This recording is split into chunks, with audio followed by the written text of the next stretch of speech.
You know, the world has an image of the king, and rightly so. I need your sweet helping hand. My love too strong to hide. You know, so many stories have circulated over the years about Elvis was a drug taker. Elvis was a druggie. Well, there is some truth into that.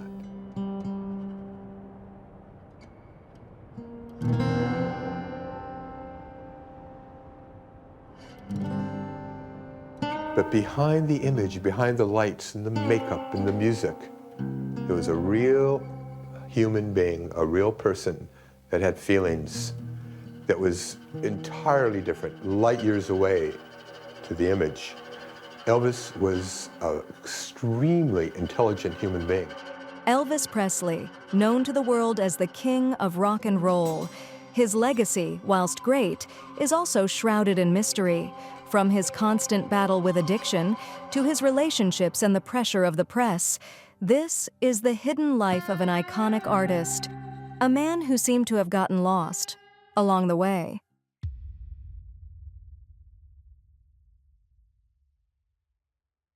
He just wanted to know about all different kinds of aspects of life. He was always searching for something. We didn't know what it was, but as life went on, we realized that he wanted to know why he was here. Why was he picked to be this person? Why did he get all this talent? But there were times I looked at him, he looked very lonely, and he'd be in the middle of a bunch of people.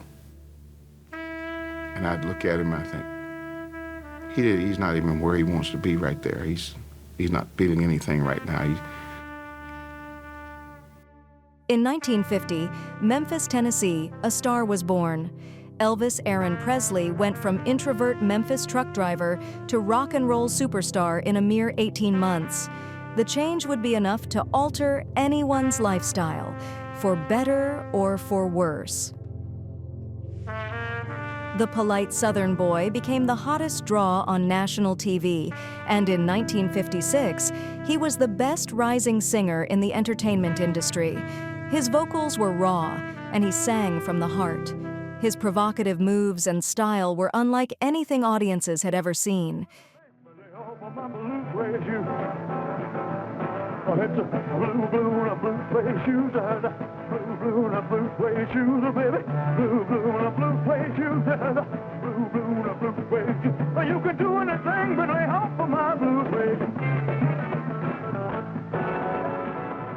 People loved him. People went crazy for him. He was a real turn-on. On stage, he looked almost possessed. Some would say even vulgar. Some of his performances were even censored on TV. It is safe to say he was controversial, but a star nonetheless.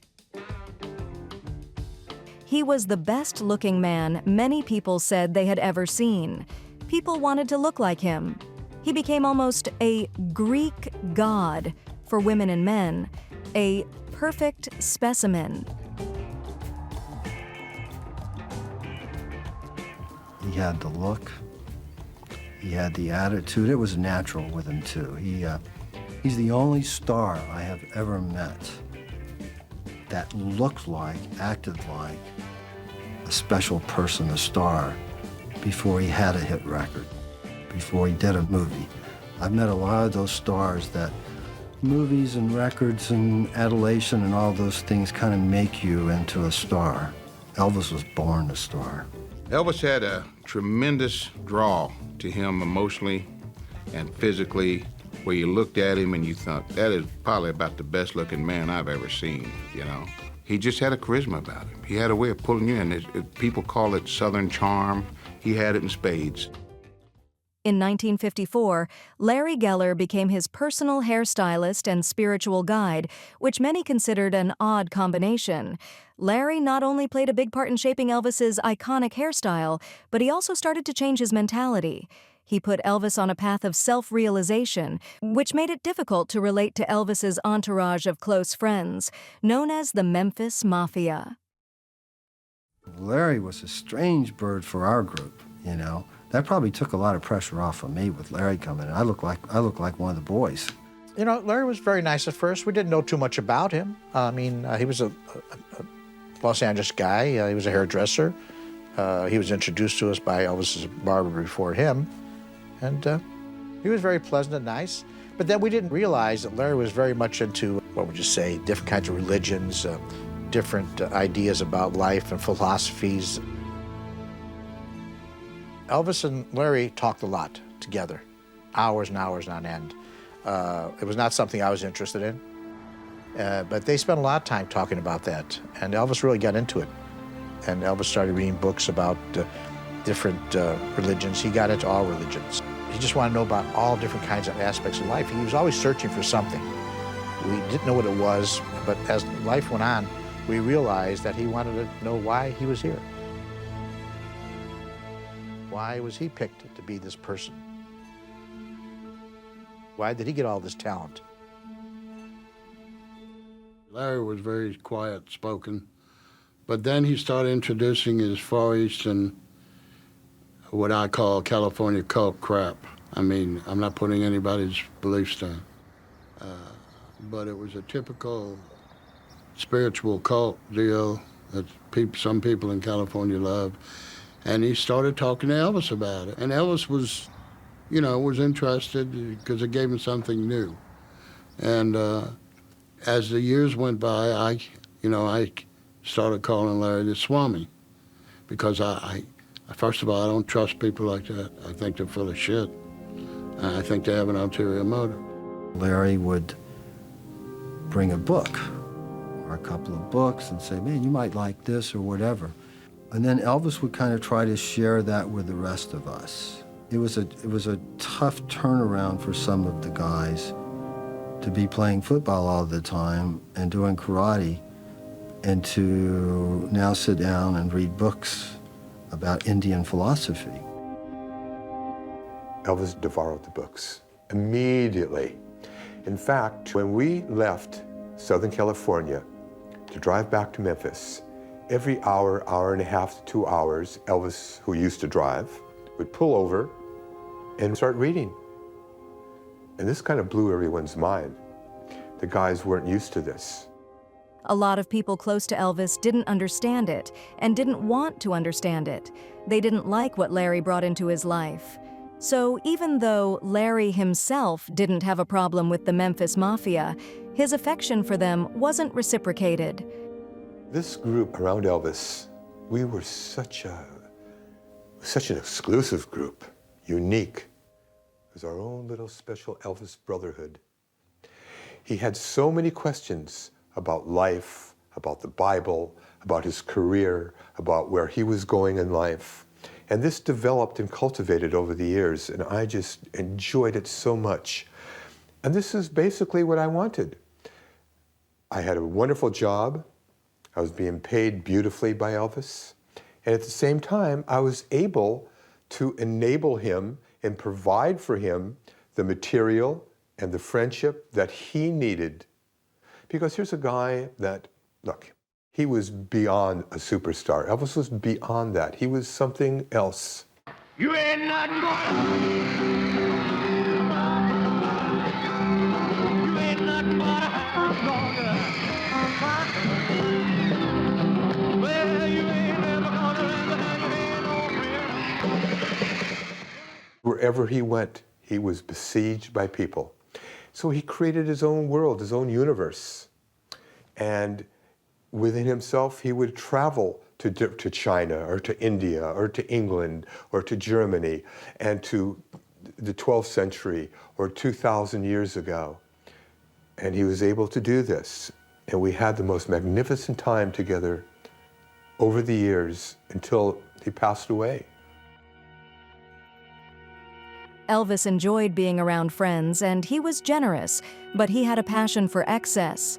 He spent money like there was no tomorrow. He even gave away 13 Cadillacs, including to a lady that was just passing by. Elvis was a dynamic personality, and I'm not talking about on the stage.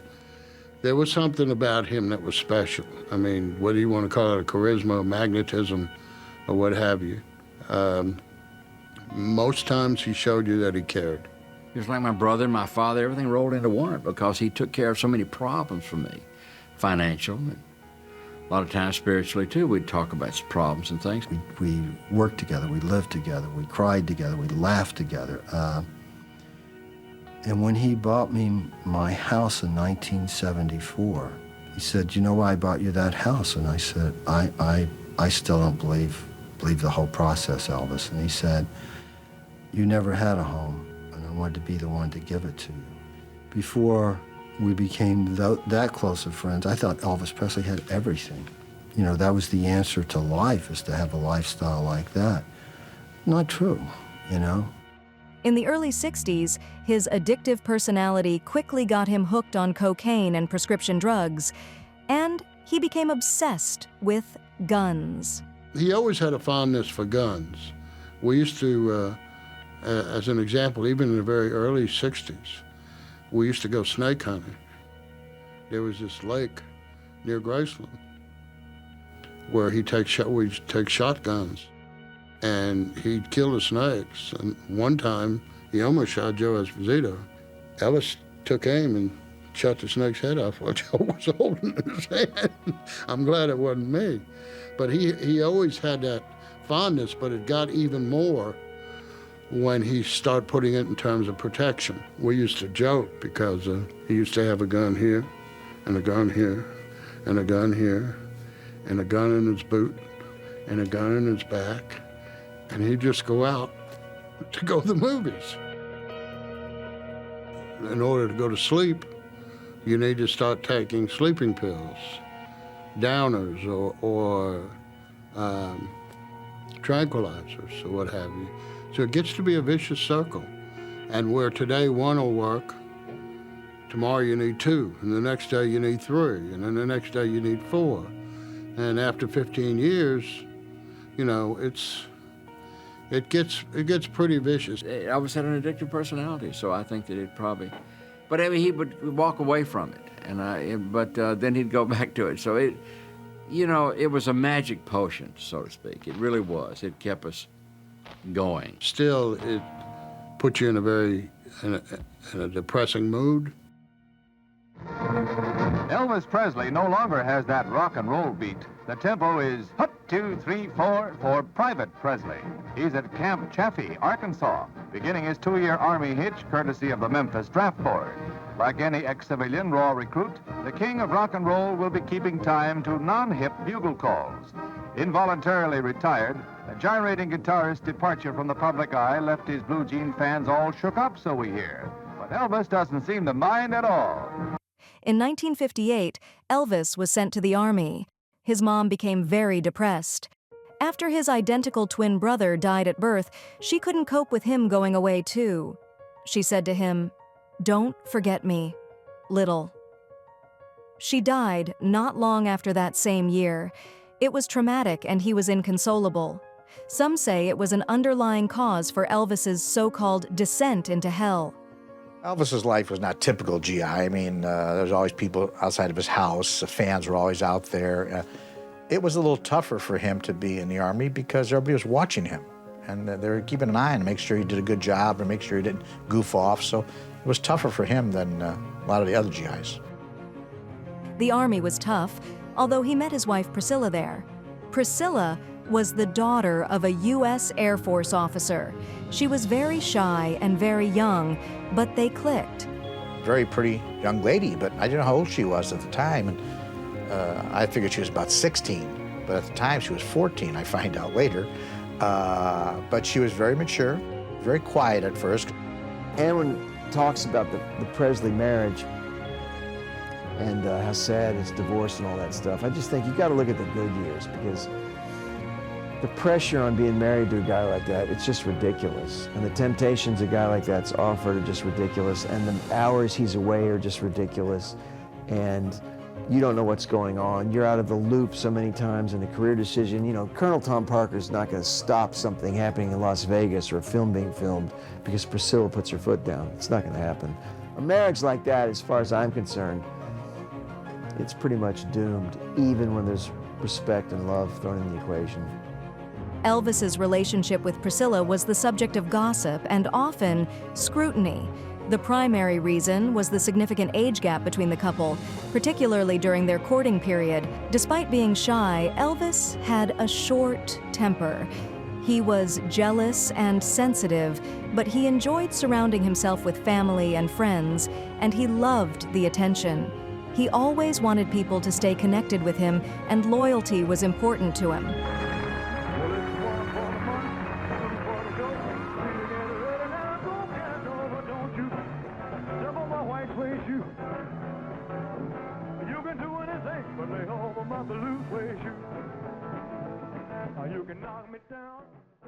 Elvis had a temper. He had a bad temper. His mother had one. And I think he got that from her, but that's about the only quality that he got from her that wasn't good, because everything else about her was giving and warm and sharing and everything. His temper was like a black cloud when it came in full blown, buddy. It was a Category 5 tornado, okay? It just covered all the area around, the whole room, the whole atmosphere. And you didn't know until you knew who it was about that had got him that way, what thoughts, who he was thinking about that got him this, or who had done something. You may have done something the night before. There was no in-betweens. He was really the nicest guy in the world, and sometimes he would snap and just have a real bad temper, and he'd scare the hell out of you sometimes. There was one instance I remember during the movie Wild in the Country. Christina Crawford, Joan Crawford's daughter, was one of the co-stars in the movie. Well, we became friends, and I invited her up to the house one evening to hang out, you know. Elvis knew who she was. So we're sitting there watching a little TV and sitting on the couch, and this big couch at the house on Perugia Way, and Elvis would smoke cigars once in a while, so he picked up a cigar to smoke, take a cigar, and I reached over and lit his cigar for him. And she pulled my hand away from him. I went to do it again, and she pulled the cigar out of Elvis's mouth. She says, "Now, you shouldn't have to light a cigar." And I say, "Hey, don't do that." So Elvis really got mad. He got up, and he grabbed her by the hair and pulled her across the coffee table, which scared the hell out of me and everybody else, and they were really in shock. And he said, "Get her out of here. Take her home." Well, I didn't know what to do. I mean, this is the first time this ever happened to me around Elvis. First time I saw his temper like that. He'd say things that you've never heard before in your life. He would string expletives together and make words that you've never heard of. And he'd be mad, but he'd stay mad for maybe 30 minutes, and then it'd be over. He fired us en masse 10 times. Every one of you guys, get the out of here. But somehow he was still isolated. Despite the fans and his Memphis mafia, he was lonely. Times I'd go over to him. I say, "Hey, boss. Hey, Sonny. About ready to go? Yeah, let's go." Get him out of that. Wasn't enjoying it. He wasn't enjoying it. His earnings from records alone totaled nearly $2 million. He was and still is the best-selling single recording artist in history. I understand that you want to become a dramatic actor, is that right? Well, so that's my big ambition now. It takes a lot of time, a lot of experience, but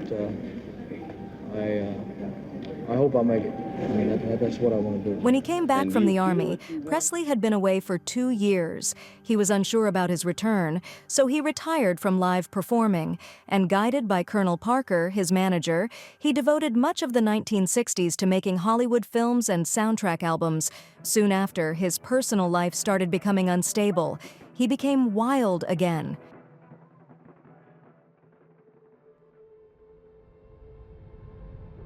All of us became, Elvis and the boys. It was pretty wild, but we were a bad wild. I mean, we liked to have a good time. It was never like we were out drinking, being drunk, and falling all over the place and doing terrible things.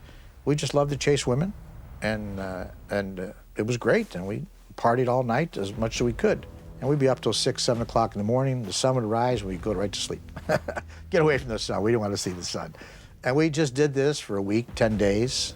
Elvis said, "Okay, we got to get out of here. We got to go back to L.A." And we get in the car, start driving. I said, "Elvis, why do we have to go back now?" He said, "Well, I don't know. I just thought we'd been here too long." He said, Let's go back. We turn around and go right back. We stayed 2 or 3 weeks at a time and just party. And one time, I forget, we were going so hard that Elvis started getting a bloody nose. And we went to the doctor, and the doctor said, you guys need to get some rest. His resistance was getting down, and he kept getting a bloody nose, so we had to rest for a couple of days. In 1968, Elvis returned to the stage with a comeback on the acclaimed NBC TV special Elvis, which led to a string of highly profitable concerts in Vegas. All in all, his comeback is a very big success. The King was at his peak as Vegas brought out the best of him. He is back on the road and unbeatable again. Or so it seems. His obsession for excess had resurfaced. You know it's gone, gone, gone, jumping like a catfish on a pole, yeah. You know it's gone, gone, gone, and a hip-shaking King Creole. You know it's gone, gone, gone, hip-shaking King Creole.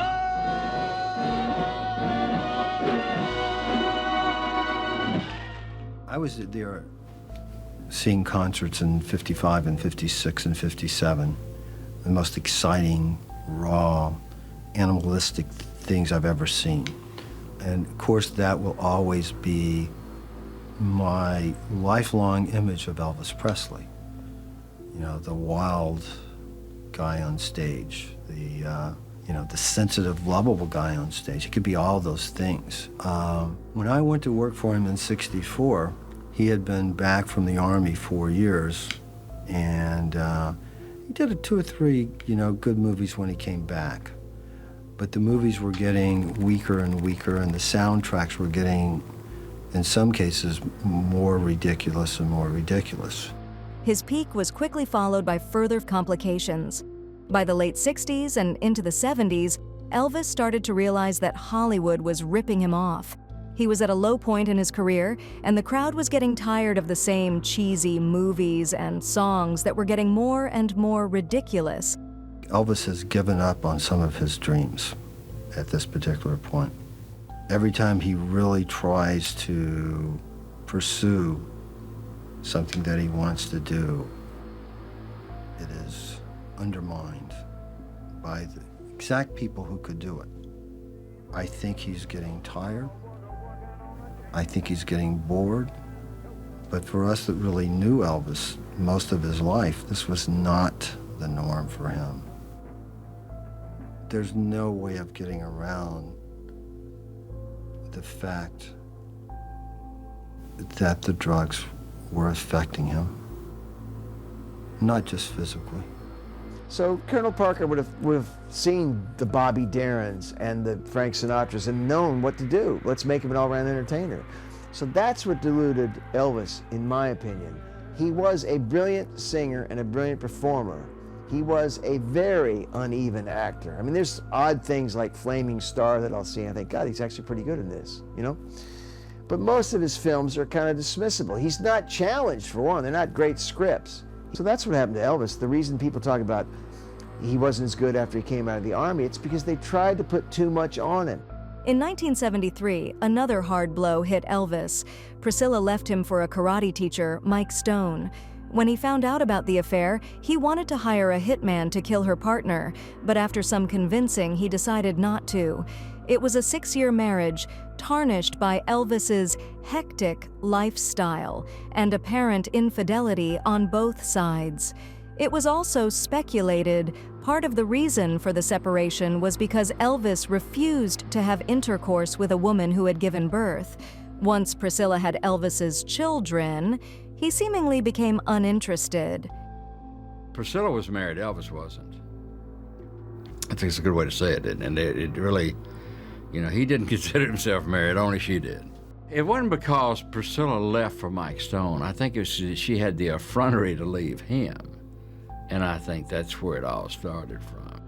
The pressure was really starting to ramp up pretty bad, and he was losing. And Elvis didn't like to lose. I don't think it's Elvis more so than the other man, especially when you find out she's going out with somebody else. It's a blow to any man's psyche. I don't think that, and especially to his. Please let my dream come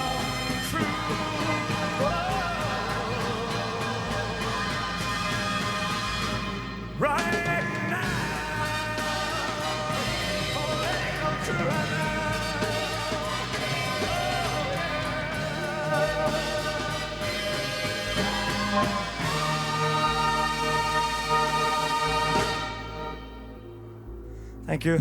Good night. Elvis reached out to Larry and they decided to go to Vegas. It is the beginning of the next phase of his life. One afternoon, I get a phone call from John. He said, Larry, Elvis needs you, man. I said, what do you mean? He said, he broke up with Priscilla. She left him. He's going through a lot. He called me up and he told me he's going through a lot of things. And I just know that you've got to be in his life again. Let's go to Vegas. I said, okay, let's go. So Johnny and his girlfriend and a few other people and I, we went to Vegas. We sat in one of Elvis's booths. During the show, Elvis introduced Johnny to the audience. When the show was over, the maitre d' came up and said, Elvis would like you all to come backstage. I hadn't seen Elvis in a couple of years. We went backstage. Elvis came out of his dressing room, he walked up to me, and we just hugged. And that was the beginning of the next phase. There were several years from the end of 1967 until mid-72 that I left on my own reconnaissance. And I stepped away from Elvis's world because there was a lot of resentment between the guys who worked for Elvis and especially Colonel Parker, who thought that I had an agenda, that I was trying to take Elvis away from him and perhaps become his manager or lead him down a path that was contrary to what the Colonel had in mind for Elvis. Nothing could be further from the truth. I did want Elvis to wake up. And if I had an agenda, that was it. For Elvis to wake up and to become his own man and to do the things that I know that Elvis really wanted to do. Now, at the end of Elvis's life, there's no question about it. He was on the verge and made plans to fire Colonel Parker, to cut down his entourage to 4 to 5 people. He wanted an entire new career, a new life, a new lifestyle. And he got to a point with his life where he realized that he was taking medications and poison that was being administered to him by various doctors. He wanted to put a halt to his career. He didn't want to tour anymore. He was going to take 1 year off, go to Hawaii, and spend the time rejuvenating himself, changing his diet entirely, exercising, recharging his batteries, then re-entering Hollywood once more as a dramatic actor. During a closing night performance on CBS Special in 1973, Elvis was forced to go on by Parker, despite him not being in good shape. The story goes he stormed into Elvis's dressing room to confront him, and after a heated argument, Parker is fired. The door opened up, Colonel Parker walks up to me and and I get up, we stand toe to toe, and he stares coldly into my eyes. He says, now you listen to me. The only thing that's important is that that man is on stage tonight. Nothing else matters. Nothing. Just a few days later, he had no choice but to take him back due to Parker quoting him an enormous bill. My heart sank. He didn't care. He didn't care. What about Elvis? What about Elvis? Elvis is not a tomato can. He's not a commodity. He's a human being. Elvis should have gotten rid of him years and years ago. Elvis knew it. Elvis was a good guy. He was a loyal guy. Maybe he had a bit to do with his own masochism, but he should have gotten rid of Colonel Parker. And he knew it, and he was going to do it. And I know without a shadow of a doubt that if Elvis would have lived, he would have gotten rid of Colonel Parker. He was on tour, but he wasn't well. Despite this, Parker wanted the show to go on. He became a puppet whose strings were being pulled. When I saw the CBS special, I was shocked and I was pissed.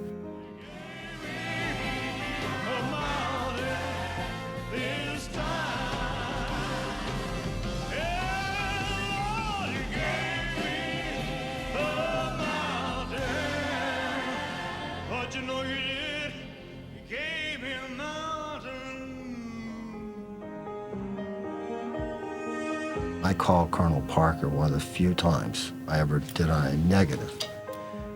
How could you let him, I called him and I went and met with him. How could you let him be on camera like that? And he said, you're a manager, because I managed the Beach Boys at this time. You're a manager, you have to give the artist offers. I said, how could you? He said, I put an offer out there that was ridiculous. And CBS came back with it, and I took it to Elvis, and he wanted to do it. The point is that he wasn't in great shape when I left, but he certainly wasn't. When I saw that, yeah, the man looked like he was going to die, and of course he did. By the mid-70s, his health was deteriorating. He had gained weight. He was depressed and isolated, obese, on prescription drugs, paranoid, and a gambling addict. Whoever has not seen Elvis live has missed the greatest entertainer of the 20th century, the greatest star of the 20th century. But when I saw him, my heart sank because I knew that something was wrong. I could see it in his eyes, I saw it in his face. And I remember turning to Johnny and Jules, a friend of ours. I said, he can't last like this another 5 years. Why I said that, I don't know why I said 5 years, because 5 years later, we were 1977, the year Elvis passed away. But I could tell that there were physical problems. The body doesn't hide anything, you just can't, and especially when you know someone. Things started happening to him that were not normal. And the doctors being around, I look at, I watch. I'm not clairvoyant, and I'm not anything like that. I just look at things, and things are not normal. I pick up on it. He didn't care anymore if he performed well or not. He stopped trying. He even forgot the lyrics to his own song. He became the fat, bloated Elvis. He even said himself that he got tired of being Elvis. I was so scared, I could not tell you how scared I was. He would petrify me, the things he would do. It would just, I would just lose I'd go, dear God, I would lose my breath. You can't do what you're doing. You can't do it. These were prescription drugs. In his mind, were not illegal drugs. Now, the doctor's writing them for him. He's abusing them, but they're not illegal drugs. In his mind, as intelligent as Elvis was in so many ways, he was naive in thinking that they were separate issues there, because they really wasn't. You know, so many stories have circulated over the years about Elvis was a drug taker. Elvis was a druggie. Well, there is some truth into that. But if you don't have the real story, and if you weren't there to see it, there's no way you can know what was really going on. Number one, and this is the foundation, Elvis had a lot of physical problems that were really eating away at him. He had glaucoma. He had hypertension. Do you know that every night after a show, his blood pressure would shoot up to 180, 200 every night? And that's a tremendous strain on the heart. Elvis had a spastic, twisted colon. I can't tell you the problems that plagued him because of it. How uncomfortable he was, and how his body, especially the lower part of his body, started to blow up and balloon. He also had his blood sugar that was a little too high. His body would start to get bruises on his leg. One night we were on tour, and when Elvis left the stage, he was totally blinded because of all the flash cubes going off, the glaucoma, his sensitive eyes. He tripped and fell down the stairs at the back of the stage, twisted his ankle. And he had a very difficult time after that, moving on stage. So the doctor was giving him medications every night to go to sleep. And I say medications, euphemistically, we're talking about poison. That's really what it was. Elvis did not need these anymore. And he knew it. It's not like Elvis was in the dark. Elvis was abusing them. He's responsible, but he's also a victim. He was a victim because doctors were giving medications to him to help his conditions, all his various conditions. The combinations of these drugs were lethal. It only increased his health problems, no question about it. And I saw clearly, and it really, really tore me up. I would go to my room certain nights and just cry. I felt helpless. I would pray to God. I thought that was the only thing I could really do outside of being Elvis's friend and telling him what I knew to be true about his health, about making changes. The only thing I can do was pray. One night, I thought, I gotta go tell someone. I gotta talk to these guys. Some of them I knew not to talk to. Others I thought were open. And you know, all the people around Elvis, they all loved him. Even the ones that enabled him. There were some guys in the group that were terrific. They were excellent human beings. I remember one guy I went to after the concert one night. I went into his room, and I said to him, I said, "I'm really, really nervous." He said, "What's wrong?" I said, "What's wrong? Look at Elvis. Look what's going on. The man is sick. He's got such problems. I'm afraid something's going to happen." The guy said, "Hey, wait a minute. Wait, Larry. No. You're the one who has the problem. Come on, you know about negativity. If you keep thinking this way, you're going to get sick. That's Elvis. What can happen to Elvis? In 20 years from now, he's going to look better than he does today. He's a singer. Singers rejuvenate themselves. They live to be really old. Dad, don't make yourself sick." I left his room and I thought, this is madness. This is crazy. This is insane. They understand that they're in total denial of what's going on. One or two people were quite aware. Joe Esposito, for sure, knew that Elvis was in a problem here, in a problematic state. Several of the other people, total denial. He died at just 42 years old in 1977 from cardiac arrhythmia. His death made a lot of people angry. Ironically, even some of his closest friends were shocked, but the warning signs were there. Anger didn't hit me until 2 weeks later. I literally went berserk. There was a marble fireplace, and I realized I'd never see Elvis Presley again. And it's the first time I realized it. And I hit this wall so hard, I crushed my hand. I had to have an operation. It's almost like predestination. It was like he was.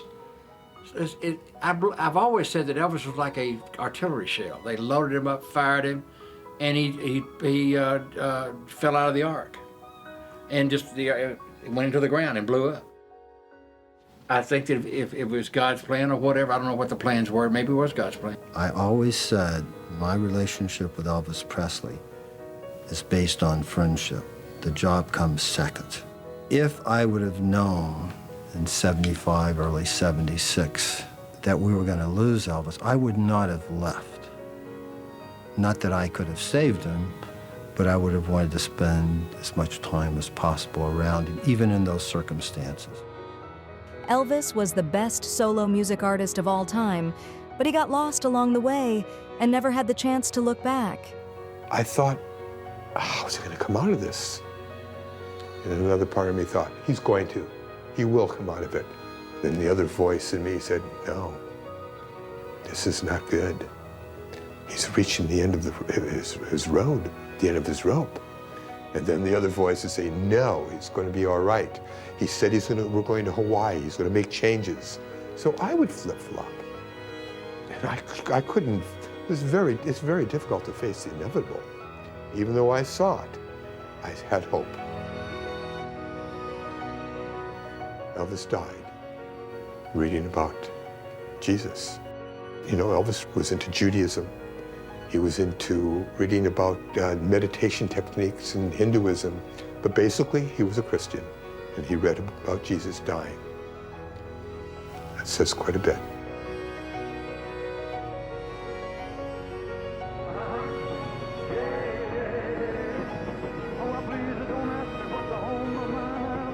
He remained the shy Southern boy with a strong personality and a deep affinity to African American music, and a patriot to his core. He was an incredible talent, but a complicated man. He found fame, but lost himself. He gave so much to the world, but left with so little. He reached heights that may never be matched with, but he spiraled out of control. The king's story had ended and his destiny became a tragedy. Memories just started cascading down. Memories of the first night that I met Elvis, telling me how I must have been plucked out of the millions and millions of lives to be Elvis. There has to be a reason. And things of the last 13, 14 years. And having the unique relationship that I did have with him. But his death. You know, the day he died, and then I went to the mortuary to do his hair. I thought to myself then and there, I'll never be the same again. I think I've come to terms with this, losing him and everything now. Still get very pissed off about it. Like Lamar was saying the other night, it took a while. I didn't get pissed off right away. I was too hurt, too confused, too frustrated over not being able to do anything to stop it. But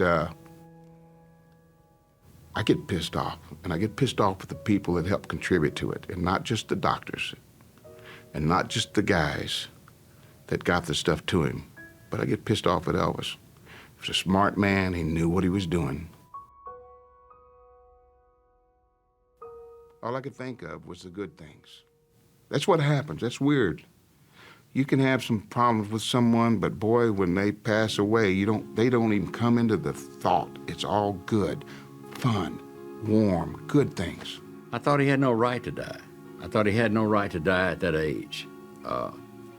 I think that he left too much on the table. If anybody ever left too much on the table, Elvis did. You know, not a day goes by that something doesn't happen in my life that someone doesn't spark something in me. Thoughts about Elvis. You leave these little laughing machines with the gigglers on these little things you press and they start laughing. It's a weird, it makes you laugh. You're laughing because you're hearing a little machine laugh. And with him, it was so infectious when he laughed. Anytime you hear him, Elvis, that's the way it is, or any film on him, or audio, you hear that laughter. And it makes you sit there and chuckle right then. You start laughing with him. And that's what was going through our mind. And then when Red came over, we talked about what all had gone wrong so fast. And tell you what,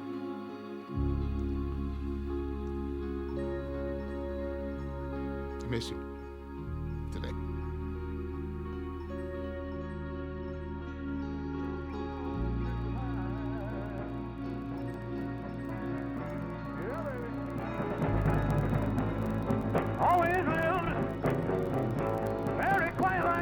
Elvis is everywhere. Elvis is a king. He's no longer an American icon. He's a world figure, and he won't be erased. In 200 years, 2,000 years, people will be talking about Elvis, and they'll have forgotten a lot of prime ministers of England, of Great Britain, and they will have forgotten a lot of presidents of the United States. I promise you. But they will remember Elvis. People want to be rich and famous, maybe. But you don't want to be Elvis Presley. You don't want to be one of the Beatles. Come on. That kind of life, the pressure's ridiculous. And for each and every beneficial, wonderful gift one's given, I can tell you from my work as a music journalist and just as a musician from playing with people much more famous and successful than myself, for every beneficial, wonderful gift you're given, there is an almost equal, if not equal or greater than the gift, weight that you're given, responsibility that you're given. It's very difficult to shirk. Pray for the things that we two could plan would make my dreams